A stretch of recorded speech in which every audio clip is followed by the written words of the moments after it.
Alright, so what you just saw is me making some chicken Alfredo. I wanted to talk about this food budgeting concept that's calories per dollar.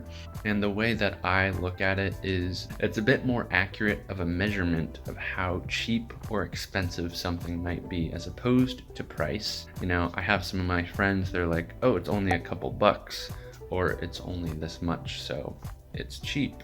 Or like, oh my gosh, that's like this much, it's expensive.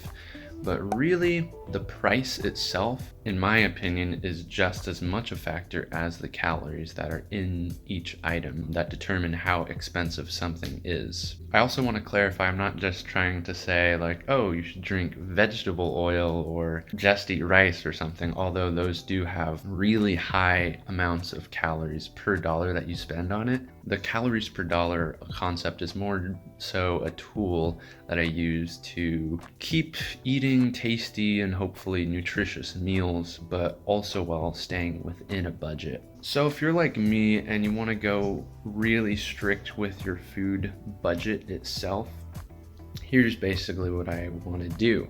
So let's say I want to stay within $100 per month, which is actually what I do.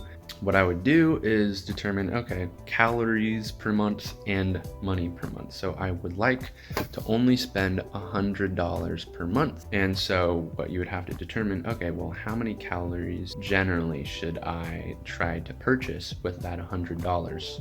So you can do the calculation. If you're a normal person, you probably have around 2,000 calories per day, but you can adjust that for your own needs. Then you just multiply that by 30, should be about 60,000 calories per the $100 in that month. And so what you can do, 60,000 calories divide by $100, you should try to get at least 600 calories per dollar if that's sort of the budget that you want to work with. And so when you check items like pizza rolls or rice or something, what you would hope to have is 600 or more.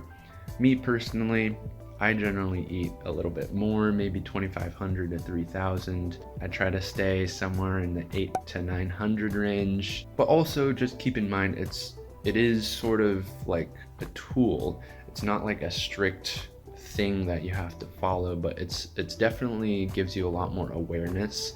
So I will try to buy a lot of my items that will have 800 to 900 or 2,000 calories per dollar or more, and then I can give myself some leeway because I've, purchased rice and pasta and stuff like that. I'm able to allow myself to be like, hey, I want to get like sausages this month, and I don't know, maybe those are only 400 calories per dollar. That's what I tend to do. I try to like balance it out. So if I want to have this item that is very low calorie or expensive basically, then I would also require myself to buy more of something that is really high calorie, like rice or pasta. So that's how I generally purchase my food. I love to have grains as a part of my meals. Oatmeal, I almost always have oatmeal for breakfast. I just add a bit of sugar and cinnamon. And then dinner oftentimes is rice or pasta as a big part of it. So sometimes I'll do spaghetti and spaghetti sauce. Sometimes I'll have diced bell peppers. Sometimes I'll grate some cheese on top. Classic, very tasty. But also pasta just with any sauce. So I could have like a rotini with like red sauce, or I could use white sauce as well, Alfredo sauce. Like you saw, I made like a linguine Alfredo.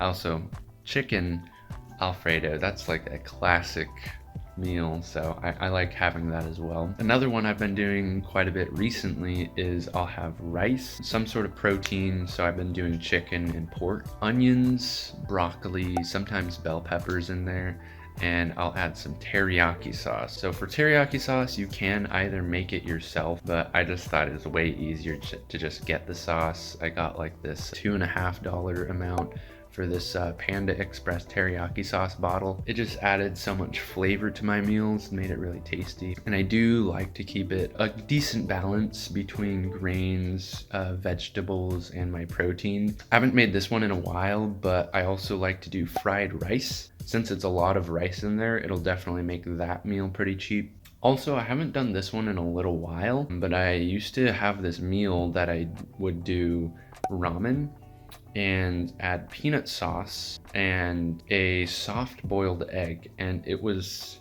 way better than I thought it was. So I would have the peanut sauce and that chicken seasoning that you get with the top ramen. I've done this before and you can try it if you want to, but I've also tried peanut sauce with just pasta.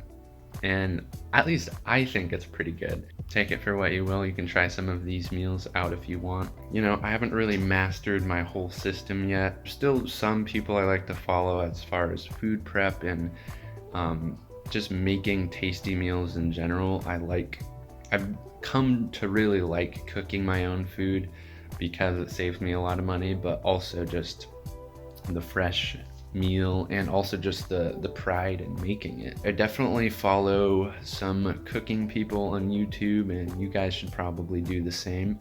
But anyways, just to summarize, if you are a college student, I would definitely recommend using this concept, calories per dollar, especially since most of us are really poor or broke or you know, have loans that we need to pay back. So this is definitely in my opinion a lot more accurate of a measuring device to determine how expensive or cheap something is. So definitely recommend using it. So anyways, that's going to be pretty much it for now. Thank you so much for watching to this point in the video. Like and subscribe if that's your deal, and let me know if you want to see more kind of content like this in the future. I can maybe do videos on specific meals that you might want to use and like include the details for price if you guys find that helpful, especially since I know some of my viewers are college students. Anyways, it's gonna be it, and I hope to see you all in the next one.